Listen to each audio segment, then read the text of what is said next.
दोस्तों, आज crime cap में हम कहानी जो आपको सुनाने जा रहे हैं उसे सुनने के बाद यकीनन आपको अपने कानों पर भरोसा नहीं होगा कि क्या हमारे देश में कानून के राज में पुलिस के सामने कोई अपराधी इतना बेखौफ भी हो सकता है जो इस तरीके से घटनाओं को अंजाम देता हुआ खुला घूमता है। पुलिस को उसे पकड़ने में काफ़ी मशक्क़त करनी पड़ती है, लेकिन वो कातिल या तो पुलिस के हाथ आता नहीं है और आता है तो बार बार पुलिस के हाथ से वो फिसल जाता है।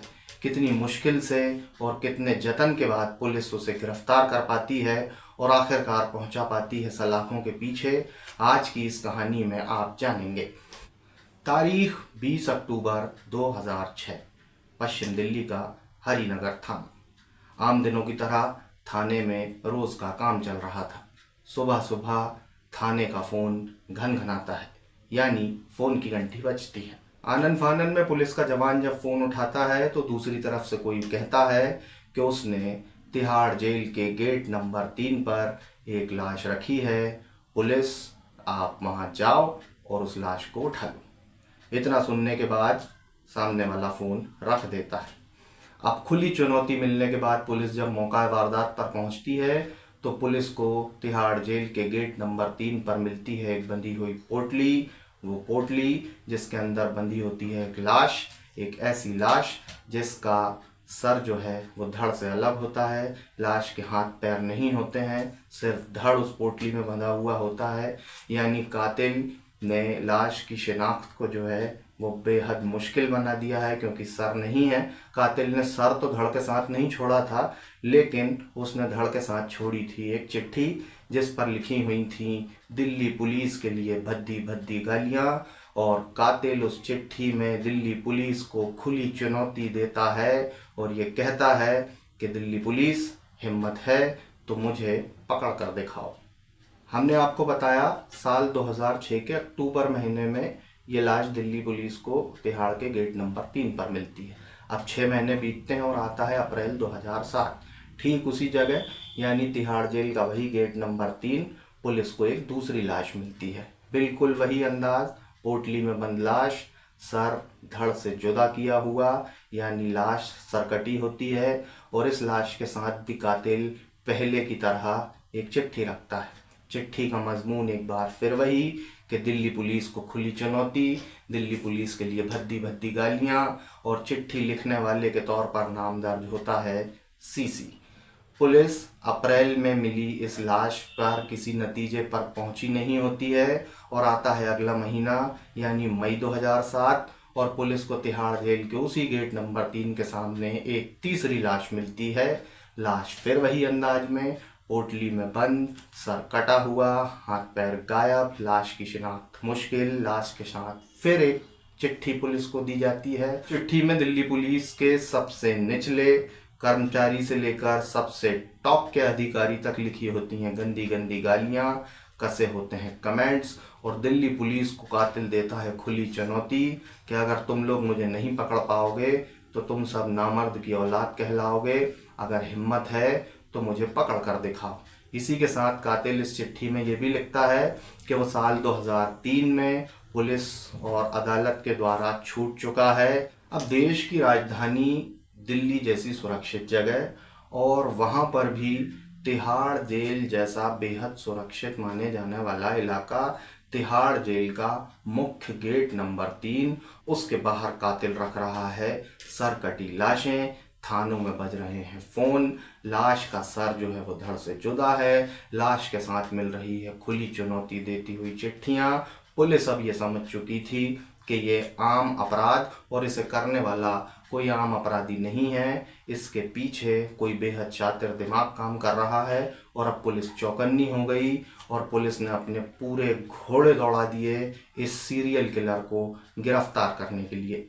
दरअसल ये जो कहानी है वो थोड़ी पेचीदा है, इसे समझने के लिए हमें कई कड़ियों को जोड़ना पड़ेगा ताकि आपके सामने तस्वीर साफ हो सके। उसके लिए हम आपको कुछ पीछे ले चलते हैं। पीछे से मतलब हम आपको ये समझाना चाह रहे हैं दरअसल कि ये पूरी घटना की शुरुआत कैसे होती है, कत्ल क्यों किए जा रहे हैं, आखिर ऐसी क्या वजह है जो कातिल दिल्ली पुलिस से उसकी कोई दुश्मनी है ऐसा बता रहा है, और एक के बाद एक लाशें रखकर दिल्ली पुलिस को खुली जो है वो चुनौती दे रहा है। दिल्ली के आदर्श नगर इलाके में 1998 से इस घटना की शुरुआत होती है, जहां पर पुलिस को पहली बार मिलती है एक सरकटी लाश।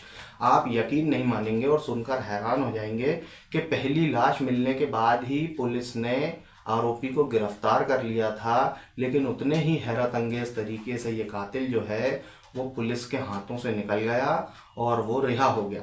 और उसके रिहा होने के बाद एक बार फिर शुरू हुआ सरकटी लाशों के मिलने का सिलसिला, जो 1 2 3 4 5 6 होता हुआ 7 लाशों तक पहुंचा। हम आपको बता रहे हैं ये पहली घटना जब पुलिस को मिली थी पहली लाश 1998 में दिल्ली के आदर्श नगर इलाके से। अब आपको बताते हैं साल 2003 के जून महीने में दिल्ली पुलिस को मिलती है दूसरी लाश।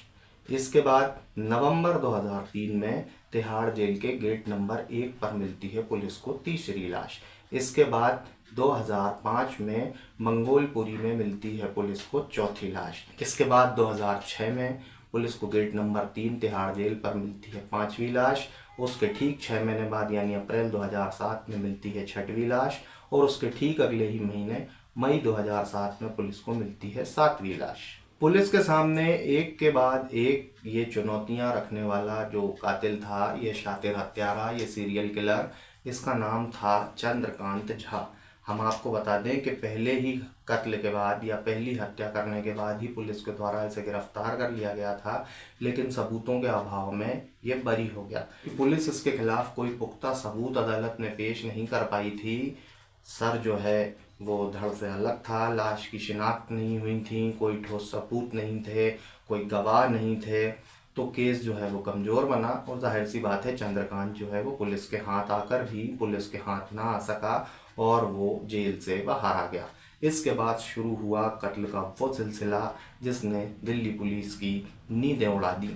अब दिल्ली पुलिस के सामने कातिल का चेहरा तो था, लेकिन उसके पास सबूत नहीं थे जो अदालत में ये साबित कर सके कि एक के बाद एक ये जो लाशें मिल रही हैं, ये सरकटी लाशें, इनका जो गुनहगार है वो चंद्रकांत ही है। पुलिस ये बात जानती थी कि ये कारनामा जो है वो चंद्रकांत का ही है, लेकिन सिर्फ मानने और जानने से कुछ नहीं होता। अदालत सबूतों पर काम करती है और पुलिस के पास सबूत नहीं थे। अब हम आपको बताते हैं कि कहाँ कातिल से हुई गलती और कहाँ पुलिस का केस मजबूत होता चला गया। दरअसल जो 5वीं लाश तिहाड़ के गेट नंबर 3 पर चंद्रकांत ने रखी थी, जो अक्टूबर 2006 में उसने तिहाड़ के गेट नंबर 3 पर रखी थी, उसके साथ उसने पहली बार एक चिट्ठी भी रखी थी, और यहीं चंद्रकांत से हो जाती है पहली गलती। और यही चिट्ठी जो है वो बेस बनती है इस बात का जो चंद्रकांत को गिरफ्तार पुलिस के द्वारा किया जाता है। सबसे मुख्य सबूत के तौर पर यही चिट्ठी पुलिस के आगे चलकर काम आती है। वो किस तरीके से काम आती है ये हम आपको आगे बताएंगे। कातिल जो है, एक तो वो ये चिट्ठी लिखता था तो उससे कहीं ना कहीं उसकी हैंडराइटिंग मैच करने में पुलिस को मदद मिली। 5वीं लाश के साथ छोड़ी गई चिट्ठी में चंद्रकांत ने इस बात को भी मेंशन किया था कि वो 2003 में जेल से रिहा हो चुका है। ये पुलिस के लिए एक अहम कड़ी साबित हुआ और पुलिस ने अपने रजिस्टरों को खंगाला और ये देखा कि 2003 में कौन कौन कैदी जो हैं वो रिहा हुए हैं, और उसमें चंद्रकांत का नाम था। तो पुलिस का शक जो है वो अब और ठोस और पुख्ता हो चुका था कि हो ना हो ये सीरियल किलिंग की वारदात इसी चंद्रकांत झा के द्वारा की जा रही है। अब बस पुलिस ठोस सबूत का इंतज़ार कर रही थी। हत्या के पहले केस यानी शेखर मर्डर केस में चंद्रकांत पुलिस के हाथ आया और बरी हो गया। इसके बाद उमेश मर्डर केस में भी यही हुआ, पुलिस कोई ठोस पुख्ता सबूत नहीं रख पाई। तीसरे और चौथे मर्डर केस में भी यही हुआ। 5वें मर्डर केस में चंद्रकांत ने जो है वो एक चिट्ठी छोड़ी, 6वें में भी चिट्ठी छोड़ी और 7वें में भी चिट्ठी छोड़ी। अब होता है यूँ कि ये जो 7वां लाश जो उसने तिहाड़ के गेट नंबर 3 पर रखी थी, इसकी शिनाख्त हो जाती है और ये पता कर लिया जाता है कि ये लाश जो है ये किसी दिलीप मंडल नामक शख्स की है। अब दिलीप मंडल मर्डर केस में चंद्रकांत की गिरफ्तारी होती है पुलिस उसकी ठोक बजाई करती है और उसके बाद चंद्रकांत की निशानदेही पर दिलीप मंडल का सर जो है वो यमुना किनारे से पुलिस बरामद भी कर लेती है। किसकी निशानदेही पर? चंद्रकांत की निशानदेही पर, यानी इस हत्यारे की निशानदेही पर इसने बताया कि यमुना किनारे इसने दिलीप का सर फेंका था और पुलिस उसे बरामद कर लेती है। यानी अब इसके खिलाफ जो मुकदमा बनेगा उसमें पुलिस के पास ठोस सबूत हैं। अब पुलिस के हाथ सबूत लगना तो शुरू हो गए थे, लेकिन तफ्तीश अब भी अधूरी थी और चंद्रकांत मन ही मन ये जानता था कि अभी भी पुलिस के पास इतने सबूत नहीं हैं जो उसे गुनहगार साबित कर सकें, और उसे यकीन था कि एक बार फिर वो हमेशा की तरह अदालत से बरी हो जाएगा। लेकिन कहानी में आप आगे जानेंगे कि पुलिस ने इस बार कोई गलती नहीं की। पुलिस से पहले गलतियां हुई थीं, क्योंकि ऐसा नहीं है कि पुलिस को चंद्रकांत को गिरफ्तार करने के मौके नहीं मिले। वो पहली ही हत्या के बाद गिरफ्तार हो गया था, लेकिन पुलिस की गलतियों के कारण वो बरी हो गया। पहली दूसरी हत्या के बाद ही पुलिस ने उससे एक बालिया बयान दर्ज करा लिया था, लेकिन यहाँ पर पुलिस ने सिर्फ महज उसका एक बालिया बयान ही दर्ज किया। 164 के तहत मजिस्ट्रेट के सामने उसके बयान दर्ज नहीं करा है, और आप जानते हैं कि मजिस्ट्रेट के सामने जब बयान दर्ज ना हो तो अदालत में एक बालिया बयान की कोई अहमियत नहीं होती है, और यहाँ पुलिस से होती है बड़ी चूक। इसके बाद जो चिट्ठी पहली बार में 5वीं लाश के साथ चंद्रकांत छोड़ता है, वो चिट्ठी जो है वो पुलिस ने बिना सीलबंद लिफाफे में ही जांच के लिए फॉरेंसिक लैब भेज दी। यहाँ भी पुलिस से बड़ी गलती हुई और एक अहम सुराग पुलिस के हाथ होते हुए भी पुलिस के काम ना आ सका। अब हम आपको बताते हैं कि आखिरकार ये हत्यारा शातिर सीरियल किलर चंद्रकांत पुलिस के हाथों लगा कैसे, और वो कौन कौन से सबूत थे जिसकी बिना पर पुलिस ने इसकी गिरफ्तारी तक अपना हाथ पहुंचा दिया। अब हम आपको बताते हैं सबूत नंबर 1। सबूत नंबर 1 साबित होती है वही चिट्ठी जो चंद्रकांत ने लाशों के साथ छोड़ी थी। पुलिस उस चिट्ठी की हैंडराइटिंग और चंद्रकांत की हैंडराइटिंग का मिलान कराती है, और ये हैंडराइटिंग जो है वो एक पाई जाती हैं, और ये पहला सबूत बनता है चंद्रकांत के खिलाफ जो पुलिस के पास होता है। दूसरा अहम सबूत जो चंद्रकांत ने इस चिट्ठी में लिखा था कि 2003 में उसे पुलिस वो अदालत से रिहा हो चुका है, और उसके बाद जब रजिस्टर खंगाले गए पुलिस के द्वारा तो ये सामने आया कि चंद्रकांत को गिरफ्तार किया गया था और सबूत के अभाव में 2003 में उसको रिहा भी किया गया है। यानी ये दूसरा सबूत बनता है पुलिस के पास चंद्रकांत के खिलाफ। अब आती है तीसरे सबूत की बात। तीसरा सबूत बनता है वो फ़ोन कॉल जो हरिनगर थाने में चंद्रकांत ने खुद किया था, और पुलिस को ये कहा था कि तिहाड़ के गेट नंबर 3 के बाहर उसने एक लाश रखी है, जाओ और उठा लाओ। ये फ़ोन उसने एक पीसीओ से किया था, और इस पीसीओ का मालिक जो है वो चंद्रकांत की पहचान कर लेता है, और वो अदालत में इस बात की गवाही देता है कि उस दिन उसके पीसीओ पर आकर जो कॉल हरिनगर पुलिस थाने में कातिल के द्वारा किया गया था वो कातिल कोई और नहीं चंद्रकांत झा ही है। चंद्रकांत की निशानदेही पर 7वीं लाश यानी दिलीप मंडल की लाश का सर यमुना किनारे से बरामद कर लिया जाता है। चिट्ठी से उसकी हैंडराइटिंग का मिलान हो जाता है। पीसीओ का मालिक उसकी शिनाख्त कर लेता है, उसको पहचान लेता है कि हाँ यही वो शख्स है जिसने फ़ोन किया था। इस बात की भी तस्दीक हो जाती है कि चिट्ठी में कातिल ने जो मेंशन किया है कि वो 2003 में रिहा हो चुका है, और वो कोई और नहीं, वो यही चंद्रकांत झा है।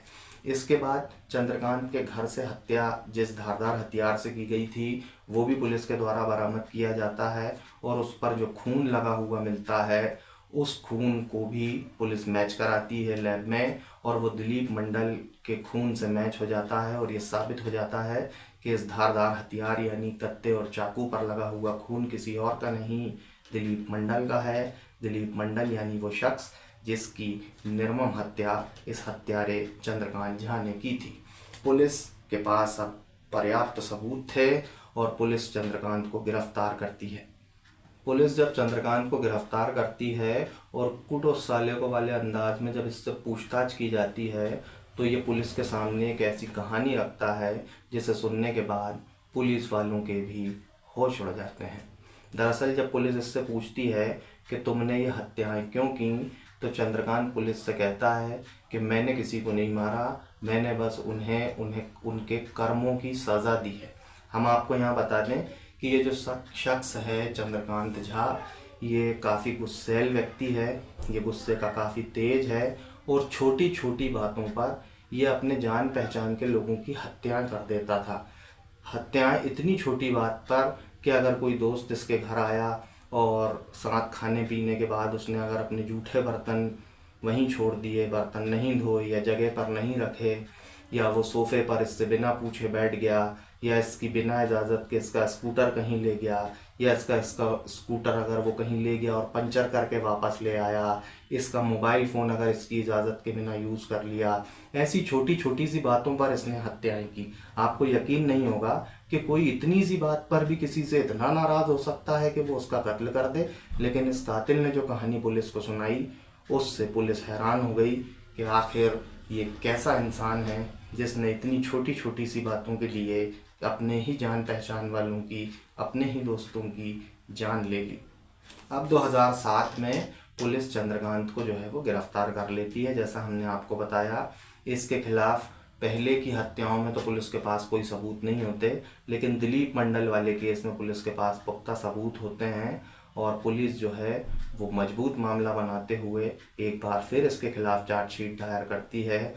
यकीनन इसने जो इतना संगीन जुर्म किया था, एक नहीं, दो नहीं, 7 लोगों की निर्मम हत्याएं की थीं, सर काटकर उनकी लाशों को पुलिस के सामने चुनौती बना के पेश किया था, तो इसको दिल्ली की अदालत जो है वो सज़ा सुनाती है और एक साथ 2 सज़ाएं इस चंद्रकांत को सुनाई जाती हैं, एक फांसी और एक उम्र कैद। इसके बाद साल 2015 में अदालत इसकी फांसी की सज़ा जो है वो माफ़ कर देती है, लेकिन उम्र कैद की सज़ा बरकरार रहती है। यानी आज ये हत्यारा जिस तिहाड़ जेल के गेट पर लाशें रखकर, सरकटी लाशें रखकर दिल्ली पुलिस को चुनौती देता था कि हिम्मत है तो मुझे पकड़ कर दिखाओ, यह हत्यारा आज उसी तिहाड़ जेल में जेल की सलाखों के पीछे अपने गुनाहों की सज़ा भुगत रहा है और अब ये उम्र भर उन्हीं सलाखों के पीछे सड़ेगा। इसे मिली है इसके गुनाहों की सज़ा। दोस्तों, आज की कहानी आपको कैसी लगी, हमेशा की तरह कमेंट सेक्शन में हमें बताना ना भूलें। वीडियो पसंद आया हो तो इसको लाइक शेयर ज़रूर करें और चैनल को ज़्यादा से ज़्यादा लोगों से सब्सक्राइब करें, क्योंकि ये चैनल आपका अपना चैनल है। कोशिश करें ज़्यादा से ज़्यादा लोगों को क्राइम कैप से जोड़ने की। कल किसी और कहानी के साथ आपसे फिर होगी मुलाकात, तब तक दीजिए इजाज़त। जय हिंद, नमस्कार।